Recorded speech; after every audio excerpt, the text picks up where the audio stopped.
ওয়াজিনু, এই মিজানের পাল্লা যদি কেউ ভারী করতে চান একটা দোয়া সকাল সন্ধ্যা পড়বেন, সুবহানাল্লাহি ওয়া বিহামদিহি সুবহানাল্লাহিল আযীম।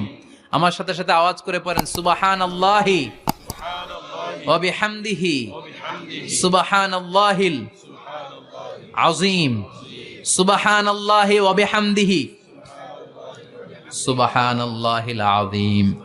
বিশ্বনবী বলেন এই দুইটা বাক্য জিহ্বায় উচ্চারণ করতে পাতলা, আল্লাহর কাছে বড্ড প্রিয়, কিন্তু মিজানের পাল্লায় রেখে দিলে ওজন হয়ে যাবে, বিশাল ওজন, আপনার ওজনের পাল্লা ভারী করে ফেলবে।